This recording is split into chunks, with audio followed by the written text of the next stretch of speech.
we had a tour player come see us. We were talking to his stats guy as he was warming up. His stats guy asked us a question that we had really never heard before or never thought about before. He said, on a par 3, how long in distance does that hole need to be before an average PGA Tour field will start to play it over par? I'd never really thought about that before. Yeah, I hadn't thought about it in that context. Like, what distance do they start playing it over par? And Mike and I both made a guess. We didn't guess correctly, but once we got the correct answer from him, it started making sense in our head why that was that way. And also, once you learn the right answer, it's going to help you with your par 3 scoring.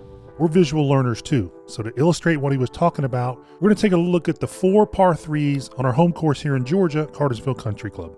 It's a good range of holes from short to long, requiring a different club for each hole. Our third hole is the short par 3. From the senior tees, it plays 135 to the middle of the green. From the back tees, it's 160 to the middle.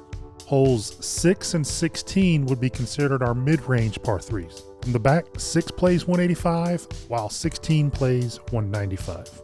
And last but not least is our gut punch, lucky number 13, which asks you to hit it 235 yards through a long, narrow hallway of large Georgia pines. So with these examples in mind, or even the holes from your home course, we want you to pause the video and let us know in the comments section below, how long do you think a par 3 needs to be before a PGA Tour field will start to play it over par? We asked that same question to over 100 of your fellow golfers. Let's see how your answers compared to theirs.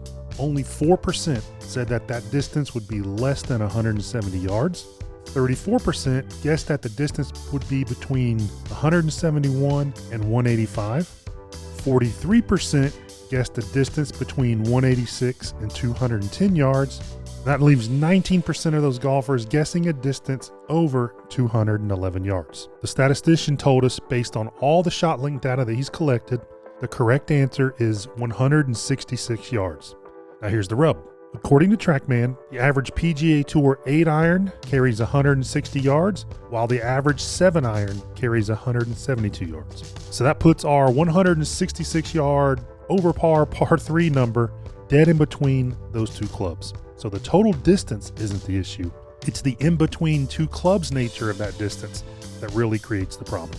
So the value of all this stuff that we're learning is, do we take the full club? Do we hit the 3/4 shot, try to hit it off speed, try to add a little, try to take off a little? What do you think about that? Yeah, rarely is it going to be, you're going to play 4 par 3s that are all your stock yardages. There's always going to be in between yardages. And what he's found with the tour players, again, the best iron players in the world, is that they were always better off playing their closest stock yardage than they were trying to hit off-speed shots into these par 3s. So as they start to get longer, you're way better off hitting your stock shot. Let's say you get to 180, trying to take 5% off 180 is very difficult to do. Requires a lot of practice. Yeah, and even for the best players in the world, that's tough to do. So the moral of the story here, and what he was trying to get us to understand, is it's like playing Moneyball. You're not going to always hit the ball dead the same distance you think you're going to hit it. So hit the most solid shot you can hit with the full swing, and you're going to end up better off than you were trying to feather a shot in there, let's say. Exactly right. And like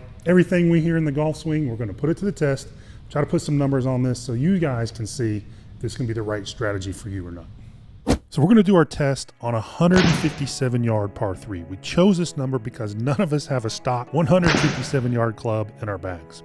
We're also stacking the deck here in our favor by hitting from perfect lies with no wind, the best of best case scenarios. The first part of this test is to make 6 stock driving range speed swings with the closest club in our bag that will carry that distance. Our goal here is to be as true to our stock swings as possible, avoiding the urge to make adjustments from shot to shot. The TrackMan recommends 6 shots for a good sample size. This will give us a good idea for how this strategy will work out in the real world. So think of these as our control group. Putting a comfortable driving range speed swing on these shots should be the best way to produce consistent distances. This will give us a nice baseline for what we want to test, which is we want to know if the next time you step on a par 3 that's not one of your stock distances, would you be better off playing a 3/4 type shot, or would you be better off pulling that closest club in the bag and hitting it with that comfortable driving range speed swing? Par 3s provide us lots of opportunities to make unforced errors. So if there's a strategy that can help you gain a few of those strokes back by stacking the odds in your favor, we want to test it and see if it works.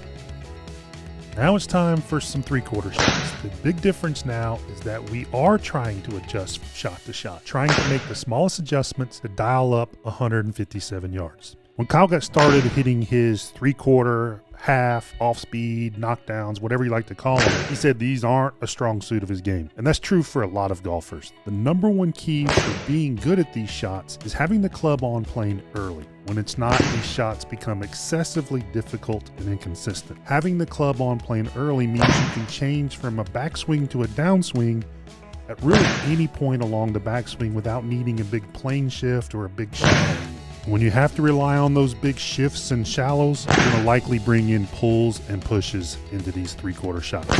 Even though the swing is going to be shorter and tighter, the pivot is still important and maybe even more so for these partial shots. These shots require lots of practice, and there's just really no getting around it. Shaun and I both feel comfortable hitting these shots from a technical standpoint, but as you can see, the reps to call up these distances on command isn't quite there.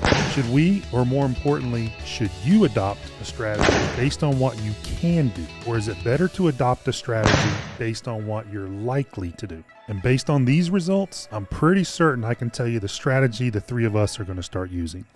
Yeah, so I know in my particular case, I feel like I'm fairly decent at off-speed shots, but I know under a little bit of pressure, if I'm hitting an off-speed shot, sometimes my body will quit and I hit some of the worst left balls that I've hit in golf, right? Yeah. Just because your body, when you start to slow the arms down, if the body doesn't kind of match that, you are going to suffer some face control. So it's kind of a double whammy.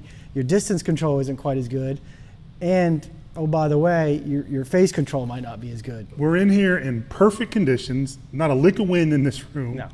flat lies, and we had some rhythm going. We hit all these shots in succession, and we still aren't able to get our off-speed shots in as close to the group as we can in our stock shots. Shouldn't be a surprise, really, when you think about it, right?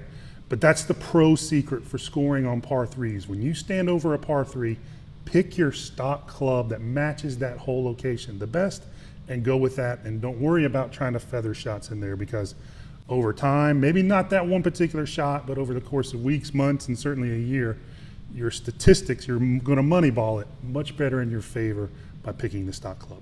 If you found this video helpful and you need more help with your consistency, we want to help you with that. Go to the first comment below this video, you'll see a link. It's our first pinned comment, there'll be a link in there. Click on that link, we'll take you to our #1 consistency drill to help you hit the ball more solidly and more consistent every time you're out on the course.